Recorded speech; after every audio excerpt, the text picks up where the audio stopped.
जीत सिंह और आज हम क्लास 10th के इकोनॉमिक्स में globalisation and the Indian economy chapter को थोड़ा सा एक क्विक रिकैप करेंगे। तो सबसे पहले बात करते हैं ग्लोबलाइजेशन का क्या मीनिंग है, क्या क्या फैक्टर्स होते हैं और क्या क्या उसका इम्पैक्ट होता है। स्टार्ट करते हैं। ग्लोबलाइजेशन की बात करें तो इसका मतलब होता है जब आप इंटीग्रेट करते हो कंट्री की इकोनॉमी बाकी कंट्रीज से ट्रेड करके, इन्वेस्टमेंट करके, टेक्नोलॉजी करके और मूवमेंट ऑफ पीपल करके। मतलब क्या है, एक ए देश है, उसके पास कुछ टेक्नोलॉजी है, आप उसे बी देश में भी ले गए, या मान लीजिए बी देश की लेबर को यूज़ करके आपने कोई प्रोडक्ट बनाया, फिर मान लीजिए बी देश में बनी हुई चीज़ सी देश में भेज दी गई बेचने के लिए।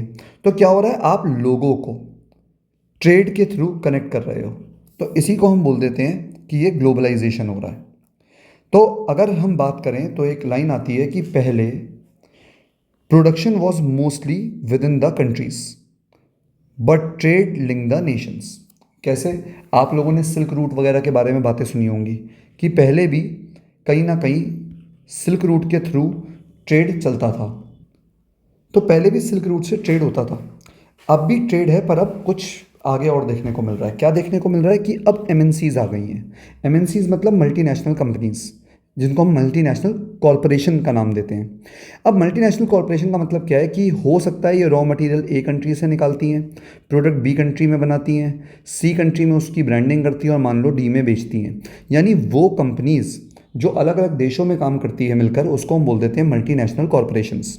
तो ये फैक्ट्रीज लगा कर रही हैं वहाँ जहाँ लेबर चीप है, यानी इनका प्रोडक्शन पूरी दुनिया में फैला हुआ है। क्यों? ताकि इनके प्रोडक्ट की कॉस्ट कम हो जाए और इनका प्रॉफिट बढ़ना शुरू हो जाए। तो अगर इसको थोड़ा सा और डिटेलिंग में देखें तो हम क्या बोलते हैं, हम स्टार्ट करेंगे कि ग्लोबलाइजेशन हो गया integration of a countries economy with other country. किससे? ट्रेड से, इन्वेस्टमेंट से, टेक्नोलॉजी से या मूवमेंट ऑफ पीपल से। अब जब मैं बोलता हूँ इन्वेस्टमेंट से, तो इसका मतलब है एक देश किसी और देश में इन्वेस्टमेंट करे। जैसे मान लीजिए अगर अमेरिका इंडिया में इन्वेस्ट करे तो इंडिया का फायदा होगा, इंडिया के लोगों को जॉब मिलेगी। इसी को हम बोलते हैं फॉरेन डायरेक्ट इन्वेस्टमेंट। आगे बढ़ते हैं। मल्टीनेशनल कॉरपोरेशन को हम बोलते हैं एक ऐसी कंपनी जो कंट्रोल करती है या ओन करती है प्रोडक्शन एक से ज़्यादा कंट्री में। अब इसके फीचर क्या होते हैं, ये अच्छा खासा इन्वेस्टमेंट लेके आती है, यानी एफडीआई मतलब फॉरेन डायरेक्ट इन्वेस्टमेंट, कि बाहर से डायरेक्ट इन्वेस्टमेंट आई।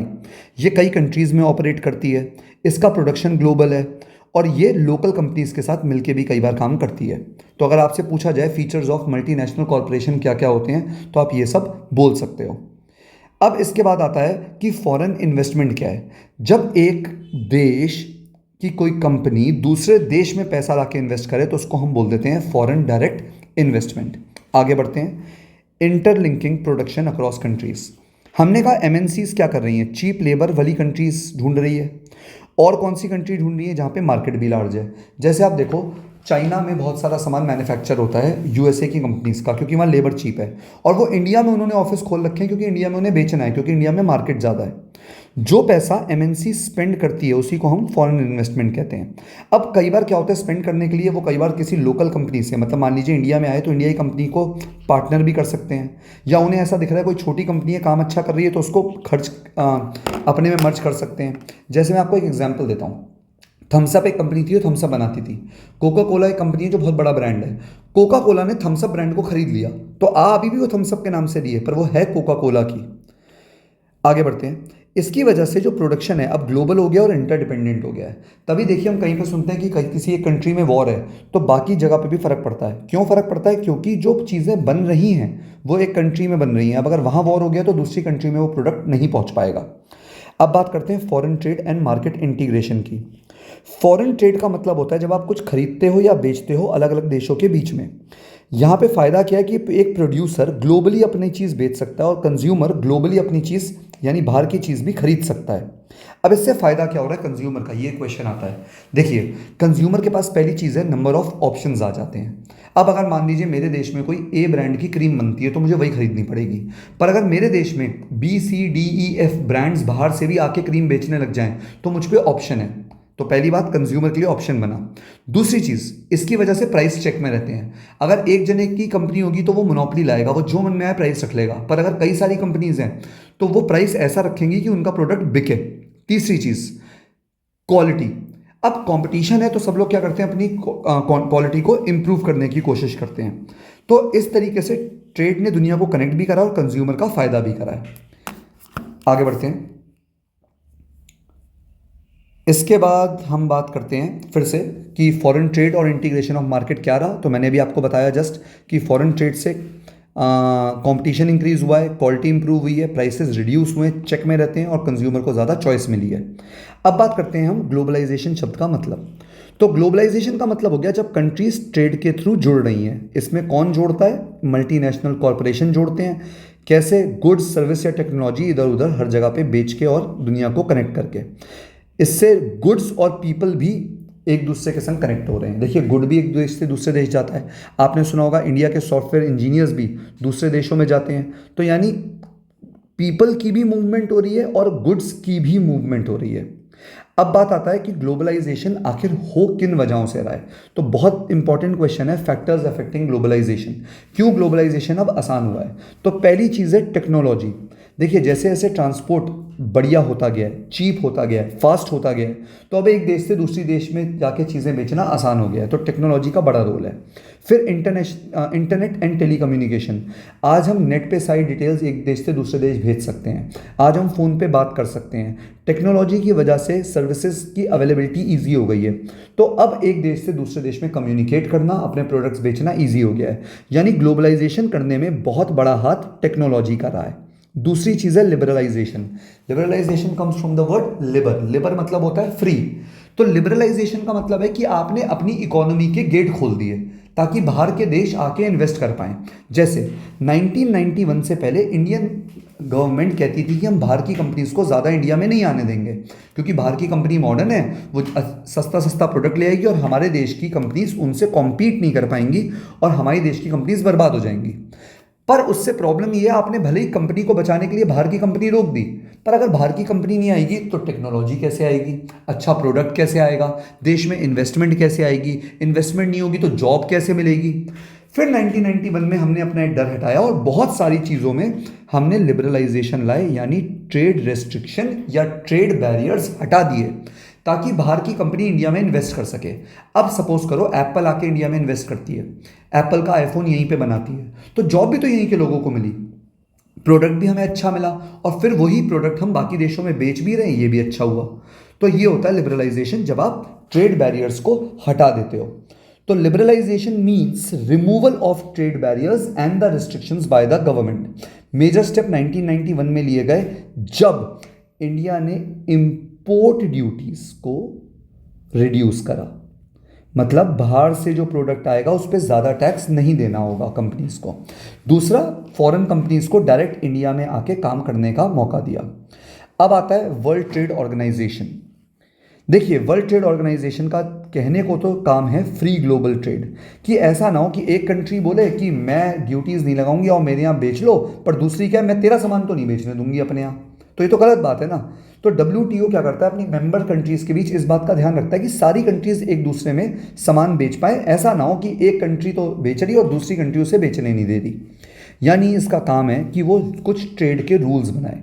वो इस बात का मतलब रूल्स बनाए, रूल्स में फेयरनेस रखे ताकि हर कंट्री सही से काम करे और ट्रेड बैरियर्स को कम कराए। जैसे अगर एक देश बोलता है कि नहीं भाई को रिड्यूस करे, मैं तुम्हारा सामान अगर आएगा तो बहुत टैक्स लूंगा, तो ये कहेंगे नहीं नहीं ज़्यादा टैक्स मत लगाओ, नहीं तो दूसरा कंट्री तुम्हारे यहाँ बेच नहीं पाएगा। मतलब ये ट्रेड बैरियर्स को कम से कम करवाने की कोशिश करते हैं। अब इसमें भी क्या है कि कहने को तो WTO का काम था फेयरनेस लाए, पर अभी उतनी फेयरनेस आ नहीं रही। जैसे जो रिच कंट्रीज़ हैं, आप देख लो, जो भी अमीर अमीर कंट्रीज़ होती हैं वो कभी कभी ट्रेड बैरियर्स लगा देती हैं। आपने कई कंट्री का सुना होगा, वो टैरिफ लगा देते हैं कि इंडिया वाले अगर वहाँ माल बेचना चाहते हैं तो उनको एक मोटा टैक्स देना पड़ेगा। पर वो जो गरीब कंट्रीज़ होती हैं वहाँ चाहते हैं कोई उन पर बैरियर ना लगे, कोई उन पर टैक्स ना लगे, वो खूब माल बेच सकें। तो WTO का प्रैक्टिकल काम है कि वो इस चीज़ को ना करने दे, सब कुछ फेयरनेस रखे। पर इतना प्रैक्टिकली सब कुछ होता नहीं है, मतलब कहीं ना कहीं कमियां देखने में मिलती हैं। फिर आता है आपका फॉरेन इन्वेस्टमेंट। अब देखिए, हमारी सरकार चाहती है फॉरेन इन्वेस्टमेंट आए, जिसके लिए उन्होंने बनाए हैं स्पेशल इकोनॉमिक जोन्स। मतलब ये कुछ एरिया हैं जहाँ पे हम कहते हैं कोई कंपनी अगर अपने आप को लाती है तो एक हम उसे वर्ल्ड क्लास फैसिलिटी देंगे, अच्छी इलेक्ट्रिसिटी, अच्छा रहन सहन, अच्छा पानी, प्लस टैक्स रिलीफ देंगे कि कुछ साल के लिए हम उनसे टैक्स नहीं लेंगे। वहाँ पे लेबर लॉज भी थोड़े से फ्लेक्सिबल हैं। जैसे एग्जाम्पल के लिए बता रहा हूँ, कहीं पे कह रहे हैं 8 घंटे काम कराना है, तो हमने यहाँ पे कह दिया आप 9 घंटे भी कराओगे तो हम कुछ कहेंगे नहीं। मतलब हम एक तरीके से कंपनीज को कह रहे हैं आपके भले के लिए हम कुछ रूल्स बनाएंगे, लेकिन आप इस जगह पे आके इन्वेस्ट कर दो। तो ऐसी जगहों को बोलते हैं स्पेशल इकोनॉमिक जोन्स। फिर आता है आपका फेयर ग्लोबलाइजेशन। इसका मतलब है, देखिए ग्लोबलाइजेशन इंपॉर्टेंट है पर वो हर इंसान तक पहुंचे। ये नहीं कि केवल जो अमीर देश हैं या जो अमीर एमएनसी हैं उन्हीं का फायदा हो रहा है। मतलब सरकार ऐसे लेबर लॉ ज़रूर बनाए जिससे बड़ी कंपनियां आएँ तो, पर वो लोगों को एक्सप्लॉइट ना करें। प्लस जब कंपनीज आएँ तो वो लोगों में मर्ज हों, छोटी कंपनीज को अपने में सपोर्ट करें, अपना टेक्नोलॉजी का ट्रांसफ़र भी करें, ताकि ऐसा ना हो कि छोटे प्रोड्यूसर ख़त्म हो जाएं। मतलब बड़े आए, हम मना नहीं कर रहे, पर छोटों को भी सरकार कुछ एडिशनल बेनिफिट्स देती रहे। फिर फेयर ट्रेड रूल्स हों ताकि जो डेवलपिंग नेशन है वो भी अपना सामान बेच पाएँ और वो गरीब ना हो। इसके बाद आता है इम्पैक्ट ऑफ ग्लोबलाइजेशन इंडिया में क्या रहा है। देखिए अगर पॉजिटिव इम्पैक्ट की बात करें तो कंपनीज आई हैं तो नौकरी यानी जॉब अपॉर्चुनिटी बढ़ी है, गुड्स की क्वालिटी इंप्रूव हुई है हमारे लिए, प्राइसेस कम हो गए हैं और आईटी सेक्टर बहुत अच्छे से बढ़ा है। यानी कंपटीशन बढ़ा है तो चीज़ें बेटर हुई हैं, क्वालिटी बेटर हुई है, प्राइस कम हुआ है, मोबाइल, कार, फूड और आईटी सेक्टर काफ़ी ज़्यादा ग्रो करा है, जिसकी वजह से जॉब्स वगैरह भी काफ़ी ज़्यादा मिली। आज आप देखो टाटा कंसल्टेंसी सर्विसेज या इन्फोसिस खूब जॉब दे रही है। अब आता है नेगेटिव इम्पैक्ट क्या है। जो स्मॉल प्रोड्यूसर है वो बेचारा फंस गया, क्योंकि बड़ी कंपनीज में टेक्नोलॉजी अच्छी है, उन पे पैसा ज़्यादा है, तो वो छोटे प्रोड्यूसर से अच्छा गुड कम दाम में दे देती हैं, तो छोटे प्रोड्यूसर को प्रॉब्लम हुई। प्लस जो वर्कर्स अनऑर्गेनाइज सेक्टर में हैं उनकी जॉब इनसिक्योरिटी रहती है, उनको एक्सप्लॉइट करा जाता है, तो वही दिया है वर्कर फेस लो पे एंड जॉब इनसिक्योरिटी। और इसकी कंपटीशन की बढ़ने की वजह से कई ऐसे कंपनीज जिनका सामान थोड़ा महंगा था लेकिन वो इंडियन थी, वो बंद हो जाती हैं क्योंकि वो फॉरेन मार्केट को compete नहीं कर पाती। तो ये था पूरा कि क्या क्या ग्लोबलाइजेशन में आपको मेन मेन पढ़ना है। इसे आप गो थ्रू करिएगा और एक बार बुक की रीडिंग कर लीजिए, सब कुछ इसमें आपको मिल जाएगा। एक बार लिबरलाइजेशन का क्वेश्चन, इम्पैक्ट ऑफ ग्लोबलाइजेशन का क्वेश्चन और ग्लोबलाइजेशन का क्या इफेक्ट होता है, ये सब मेन मेन चीज़ें होती हैं जो आपको ज़रूर पढ़नी है। थोड़ा सा रोल ऑफ WTO के बारे में भी अच्छे से कर लो, मल्टीनेशनल कॉरपोरेशंस क्या होते हैं, किन कंपनीज को MNCs बोला जाता है, क्या क्या क्राइटेरिया होता है, क्राइटेरिया मतलब कहाँ क्या, मतलब उसके बारे में 4-5 पॉइंट लिखने हो तो ये सब भी पूछा जाता है। इतना करने के बाद आप चाहो तो एक बार बुक की रीडिंग लगा लो या एवरग्रीन या ऑल इन वन की गाइड से आप क्वेश्चन आंसर्स देखो, आपको समझ में आ जाएगा। Thank you everybody.